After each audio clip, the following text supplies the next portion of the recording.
Hi everyone, we want to show you how to use the circular attachment on the Brothers sewing machines to create beautiful, colorful, decorative patterns without an embroidery section of the machine or an embroidery machine. For this project, we used the Embroidery XP Luminaire with its embroidery unit attached to create an extension bed. You will need a circular attachment, outer fabric, lining, a 50 cm zip, sewing thread, pins, leather and compressed batting. Cut the following for your project: 2 outer fabric patterns measuring 22 cm by 45 cm. We used a printed and a plain fabric.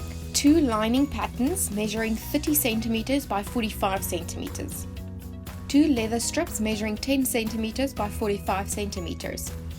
2 compressed batting pieces measuring 30 cm by 45 cm. 1 iron-on violin measuring 22 cm by 45 cm to iron behind the front panel that will be used to sew the circles. Iron the violin onto the back of the one front panel. Use a Teflon sheet over the fabric and violin to protect the iron and ironing board. In the circular attachment box, you will receive the circular attachment unit. The unit has a flip-up handle to slide the indicator to the left or right. There is also a release button to remove the pivot pin. The pivot pin comes with a protective sleeve. Remove the protective sleeve and keep it safe to replace later. The pivot pin fits onto the circular attachment. The pivot pin must click 2 times for it to be securely in place. To remove the pivot pin, press and hold the release button and pull the pivot pin in an upward direction. Fit the attachment to the machine's needle plate and make sure the 2 tabs on the underside of the attachment drop down into the corresponding holes in the needle plate. Use the attachment screw to firmly attach the circular attachment. You can choose almost any decorative stitch to work with your circular attachment.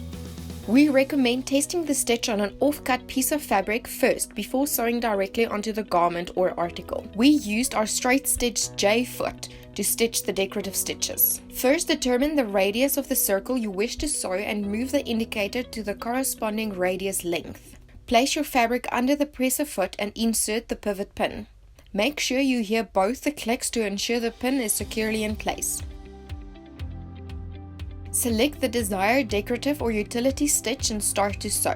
It is very important to use a slow to medium speed and to keep the speed constant while sewing the circle. If the speed varies, the decorative stitch might not form properly and create open spaces between the stitches.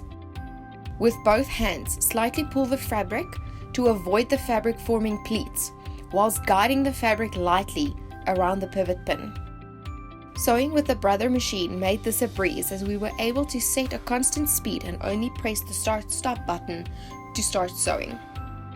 Tip: do not use the automatic needle threader when the circular attachment with the pivot pin is connected to the machine and the indicator is set to a radius between 30 and 50, as it will hit the pivot pin. Either first remove the pivot pin or move the indicator further away. Continue to sew your circles and marvel as the 2 ends perfectly align. When the 2 ends finally meet up, stop the machine and press your cutting key to end off the stitch. It is very important to press the release button before removing the pivot pin.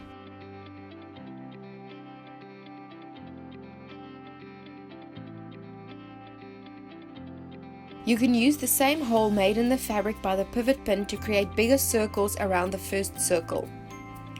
Remember to move the indicator and select a different decorative or utility stitch and follow the same steps until you have covered your pattern piece in decorative circles. Remember to also change the color of thread you are sewing with to create a colorful effect.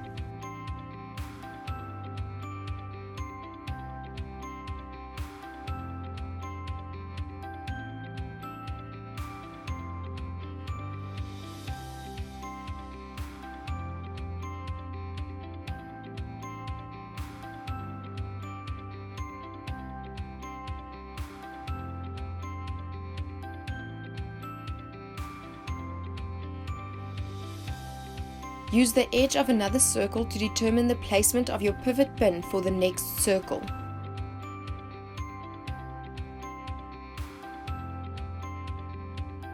Don't be afraid to overlap circles for various effects.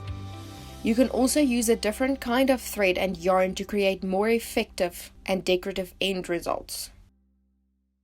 Sew as many circles as you want.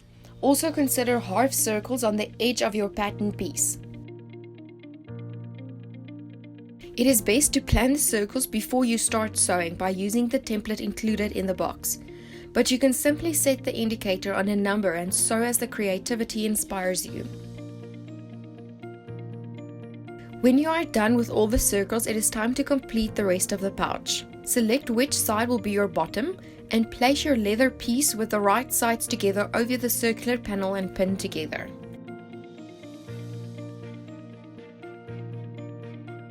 Repeat the steps for the back panel and use a straight stitch with a 1 cm seam allowance to sew the two pieces together. If your fabric has a pattern, ensure that you attach the leather piece to the right edge.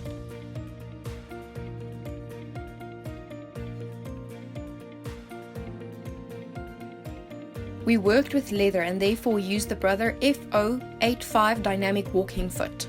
When working with the Brother XP Luminaire as a sewing machine, remember to attach the shank adapter before attaching the dynamic walking foot.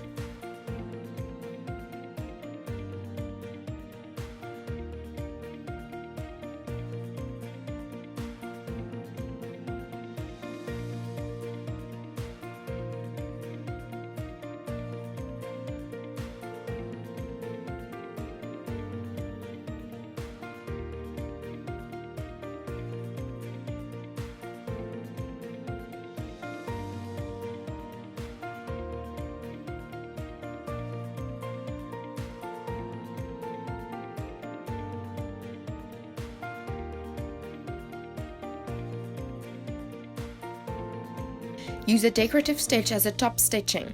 This will also help to keep your seams flat. Complete both sides of the outer panel.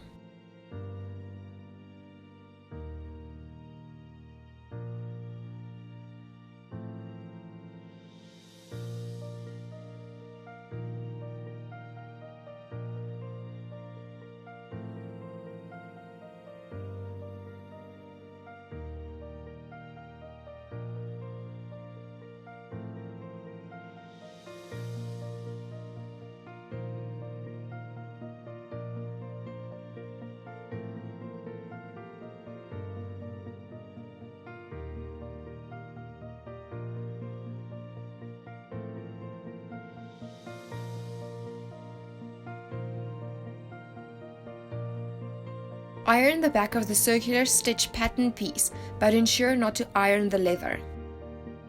Next, place the lining onto the compressed batting with the right side of the lining facing upward. Use 505 or temporary spray adhesive to keep the lining and compressed batting from slipping. Use a long stitch length to sew all around the edge of the lining and compressed batting. This will help later to only have 4 panels to work together instead of 6.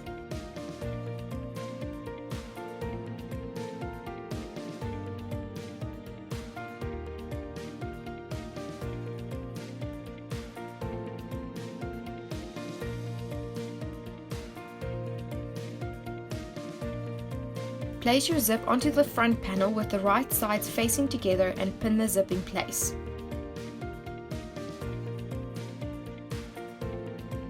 Place the lining compressed batting over the outer fabric and pin it to the zip. Make sure the zip is sandwiched between the 2 layers and use the zip foot to sew the 2 layers and zip together.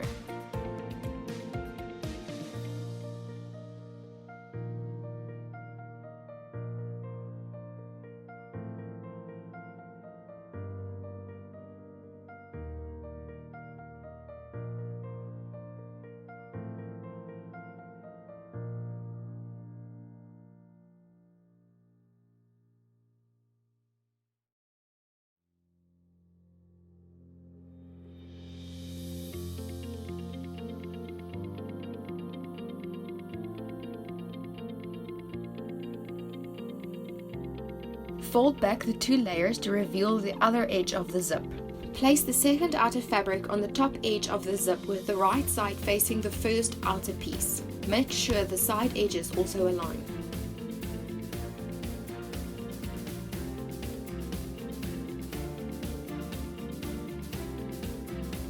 Flip the entire pouch over and attach the lining to the other side of the zip and pin in place.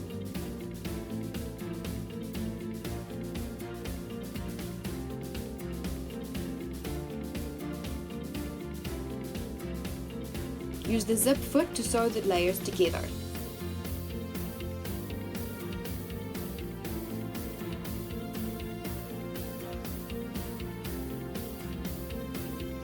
Once the zip has been sewn in place, open the two sides with the zip in the middle. Make sure the two outer panels are on one side of the zip and the two lining panels are on the other side. Also ensure that the right sides of the fabric are facing inward. Start by aligning the two seams where you attach the leather to the outer fabric to ensure a neat finish. Continue to pin all around the rest of the pouch. Open your zip halfway to be able to turn the pouch right side out. Remember to also leave an opening in the lining to turn the pouch right side out. Use a normal straight stitch to close the edges. If the layers are too thick to fit under the presser foot, use the built-in extra lift to lift the presser foot and slide the fabric into place. Grade the four corners to remove bulk before turning the whole pouch right side out.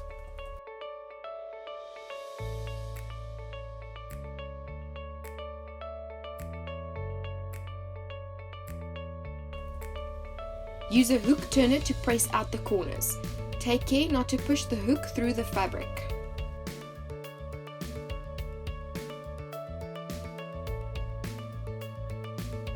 Press the lining to the inside of the pouch and cut away any loose threads. Make sure the lining fits the outer pouch.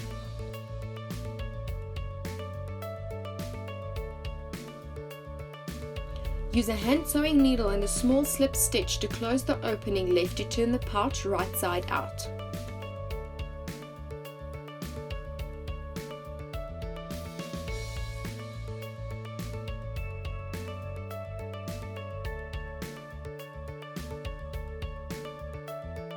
This pouch is a perfect fit for an 18-inch laptop, to safely store patterns, or even as hand luggage on your next flight.